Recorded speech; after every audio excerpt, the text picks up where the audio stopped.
और आज की पहली कहानी महाराष्ट्र के सतारा जिले की है। ये बात 2021 की है। सतारा जिले में एक गांव है भुइंज। इसी गांव के रहने वाले किसान संतोष इथापे हमेशा की तरह अपने खेतों की देखरेख करके लौट रहे थे।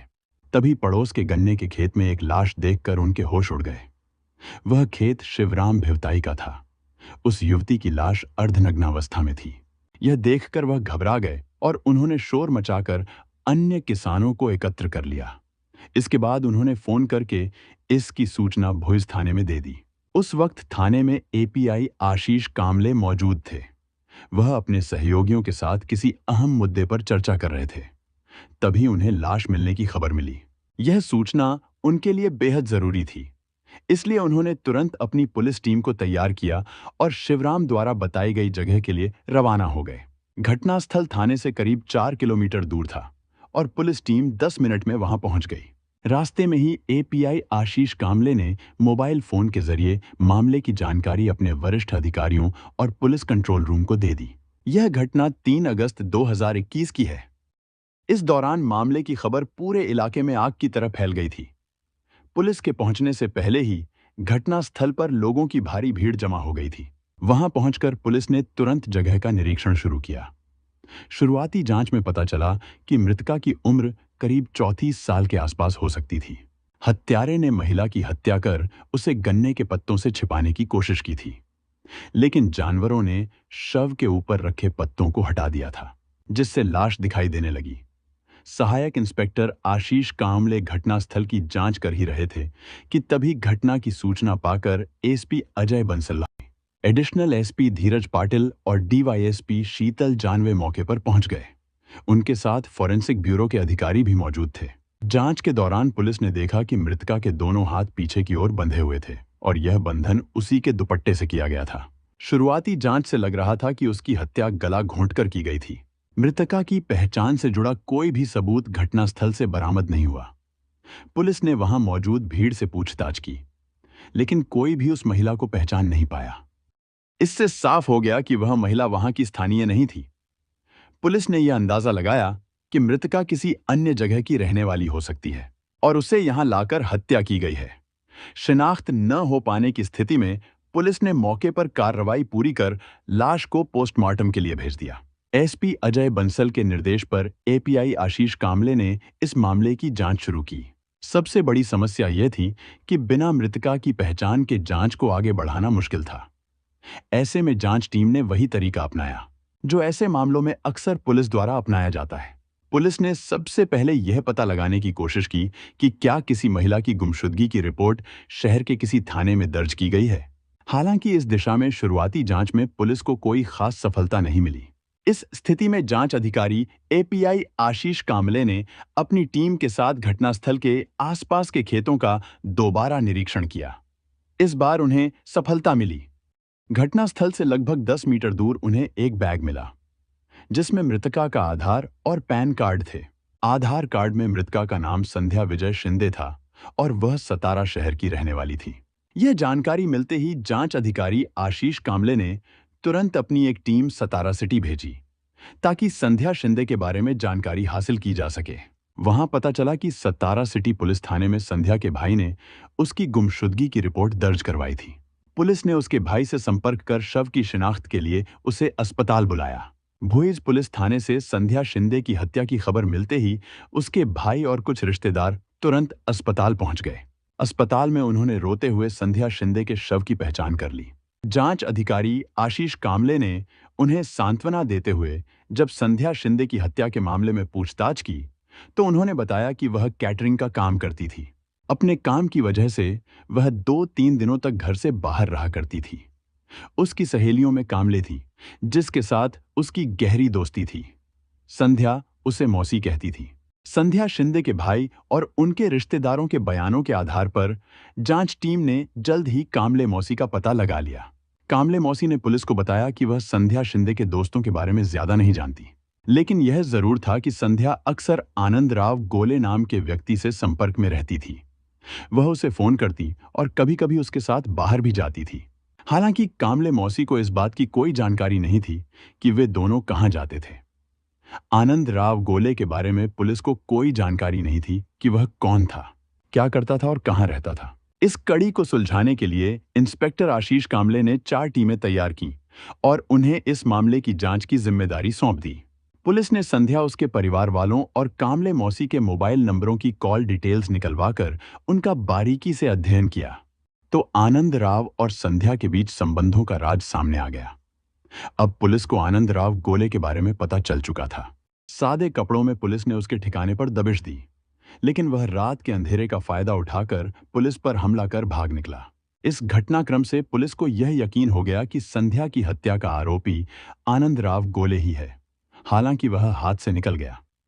पुलिस को पछतावा हुआ, लेकिन एक फायदा यह हुआ कि उसका मोबाइल उसके घर पर ही रह गया, जिसमें उसके परिवार वालों और दोस्तों के नंबर थे। इन नंबरों के जरिए पुलिस ने आनंद राव गोले की तलाश तेजी से शुरू कर दी और साथ ही अपने सभी मुखबिरों को भी उसकी तलाश में सतर्क कर दिया।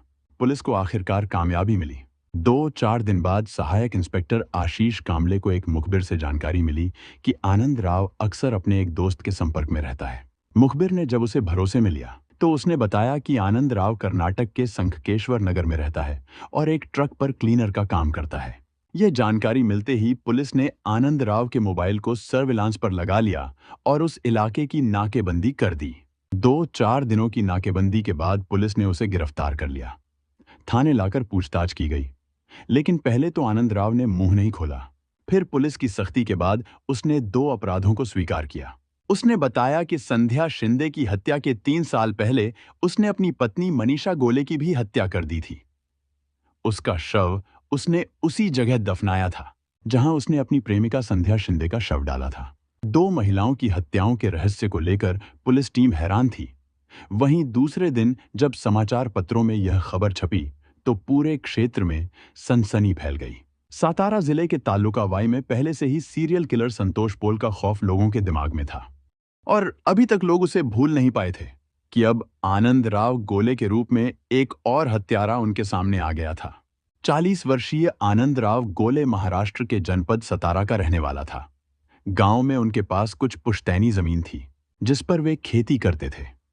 परिवार छोटा था, जिसमें केवल पति पत्नी और उनका इकलौता बेटा आनंद राव गोले था। इकलौती औलाद होने के कारण आनंद राव अपने माता पिता का लाडला और दुलारा था। वह महत्वाकांक्षी भी था और उसका सपना था कि वह सेना में जाए। यह सपना उसने पूरा भी किया। अपनी पढ़ाई लिखाई पूरी करने के बाद वह सेना में भर्ती हो गया और उसकी पहली पोस्टिंग आंध्र प्रदेश के बेलगांव में हुई थी। लेकिन 2 महीने बाद ही उसके सिर से देश सेवा का भूत उतर गया था। उसे सेना की सेवा एक बोझ लगने लगी थी। सेना के कड़े नियमों का पालन न कर पाने की स्थिति में उसने अपनी नौकरी छोड़ दी और घर लौटकर अपनी खेती की देखरेख करने लगा। हालांकि बहुत जल्दी वह काश्तकारी से भी ऊब गया और सतारा, लोणंद वाठार के रेलवे स्टेशनों पर हम्माली यानी सामान उठाने का काम करने लगा। इसी बीच परिवार वालों ने उसकी शादी मनीषा के साथ कर दी थी। मनीषा को अपनी पत्नी के रूप में पाकर आनंद राव गोले जितना खुश था, उतनी ही खुश मनीषा भी थी। शादी के कुछ दिन बाद आनंद राव गोले ने अपने नए काम की तलाश में महाराष्ट्र के जनपद कोल्हापुर का रुख किया और MIDC परिसर की एक प्राइवेट कंपनी में काम करना शुरू किया। कुछ समय बाद उसने अपनी पत्नी मनीषा को भी कोल्हापुर बुला लिया और उसी कंपनी में उसकी भी नौकरी लगवा दी। समय अपनी गति से चलता रहा और पति पत्नी की कमाई से उनका दाम्पत्य जीवन अच्छे से चल रहा था। जैसे जैसे समय बीत रहा था, आनंद राव और मनीषा 2 बच्चों के माता पिता बन गए थे। बच्चों के बड़े होने के साथ उनकी जिम्मेदारियां भी बढ़ रही थीं, जिसे दोनों बखूबी निभा रहे थे। लेकिन एक कहावत है कि आदमी की फितरत कब और कैसे बदल जाए, इसे कोई नहीं जानता। यही आनंद राव गोले के साथ भी हुआ था। मनीषा का चंचल स्वभाव आनंद राव गोले को जरा भी पसंद नहीं था। उसका अपनी कंपनी के कर्मचारियों के साथ हंसना बोलना बिल्कुल ही पसंद नहीं था। मनीषा अपने काम को जिस मेहनत और लगन से करती थी, उससे उसके बॉस और कंपनी के कर्मचारियों के साथ उसका मधुर संबंध था। वह बेझिझक और खुलकर अपने सहकर्मियों से बातें करती थी, जिससे आनंद राव गोले को शक होने लगा। यह संदेह समय के साथ बढ़ता गया और धीरे धीरे एक खतरनाक अपराध का रूप ले लिया। आनंद राव गोले ने मनीषा को कई बार समझाया, लेकिन मनीषा ने उसकी बातों पर ध्यान नहीं दिया। उसका कहना था कि वह जिस माहौल में काम करती है, उसमें एक दूसरे के संपर्क में रहना ही पड़ता है। हालांकि आनंदराव गोले इस बात को मानने को तैयार नहीं था। मनीषा के चरित्र को लेकर आनंदराव का संदेह दिन ब दिन बढ़ता जा रहा था।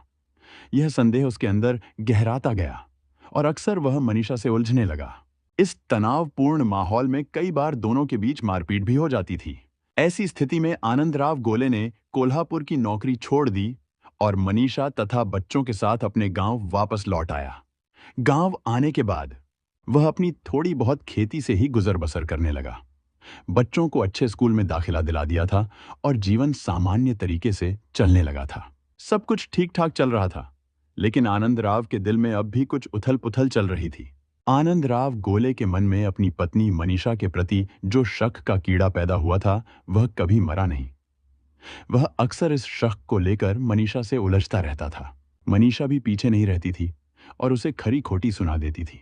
इस तनावपूर्ण माहौल ने आनंदराव गोले को इतना गुस्से में भर दिया कि उसने मनीषा के खिलाफ एक क्रूर और खौफनाक फैसला ले लिया। 1 मई 2019 को आनंदराव गोले ने मौका देखकर मनीषा को घुमाने के बहाने अपने ताल्लुका से बाहर एक ऐसी जगह पर ले गया जहां वह अपनी प्रेमिका संध्या शिंदे को पहले ले गया था। अंधेरे का फायदा उठाकर उसने मनीषा की हत्या कर दी और गला घोंटकर उसे मार डाला। फिर उसी खेत के पास बहने वाले नाले में मनीषा के शव को दफनाकर वह घर लौट आया। आनंदराव गोले ने घर में अपने बच्चों को यह समझा दिया कि उनकी मां उन्हें छोड़कर कहीं चली गई है, लेकिन गांव और परिवार वालों की नजर से बचने के लिए उसने एक चाल चली। अपने संदेह से बचने और खुद को सुरक्षित रखने के लिए वह वाई पुलिस थाने पहुंचा और मनीषा की गुमशुदगी की शिकायत दर्ज करवा दी। गांव में उसने यह अफवाह फैला दी कि मनीषा अपने किसी प्रेमी के साथ भाग गई। गांव वाले तो मनीषा को भूल ही गए थे और पुलिस ने भी इसे गंभीरता से नहीं लिया। मामला धीरे धीरे ठंडे बस्ते में चला गया। कुछ दिनों बाद गांव वालों की सहानुभूति भी आनंदराव से हो गई।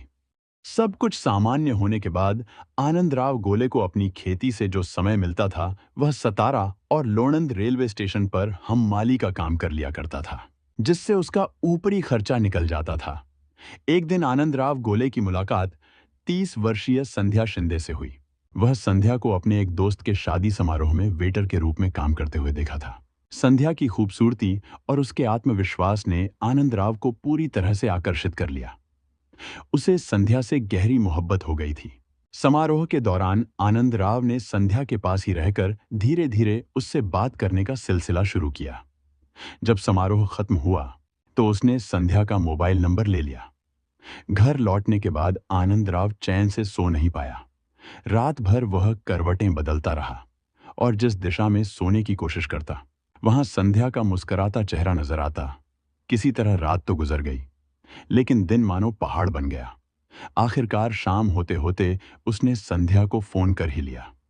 संध्या शिंदे और आनंदराव के बीच कुछ समय तक औपचारिक बातें होती रहीं और फिर उन्होंने मिलने का समय और स्थान तय किया।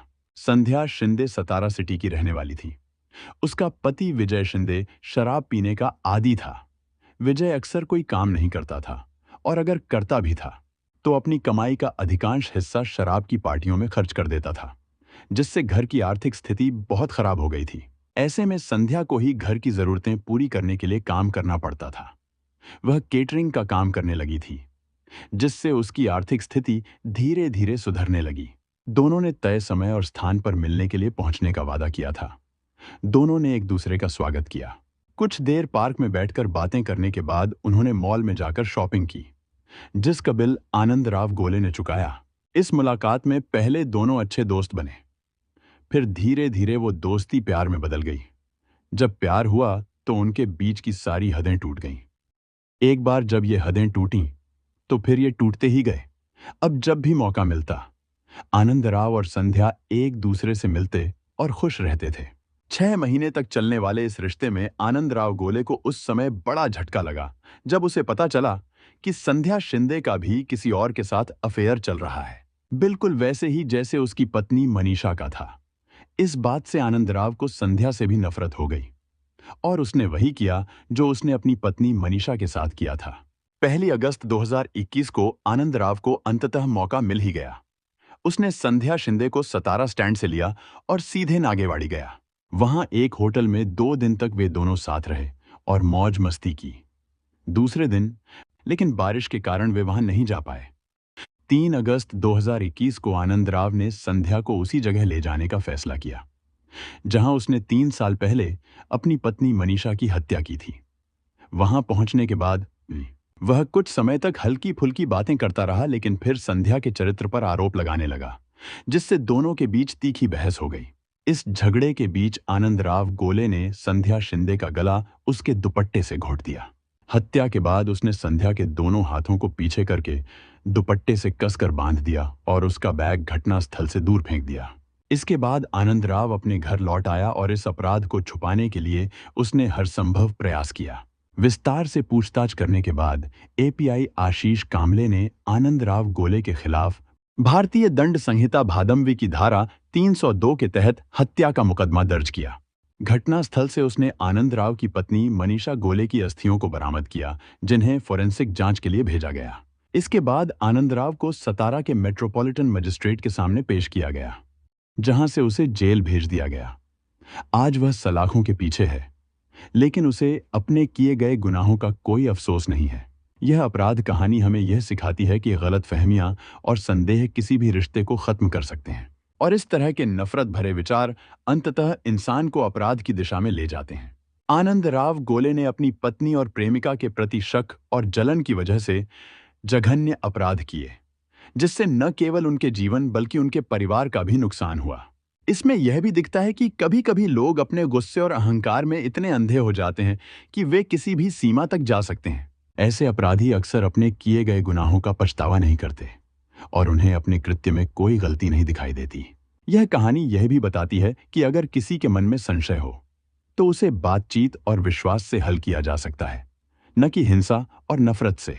जीवन में विश्वास और समझदारी से भरी हुई सोच ही हमें सही दिशा दिखा सकती है और हमें किसी भी गलत रास्ते पर जाने से रोक सकती है।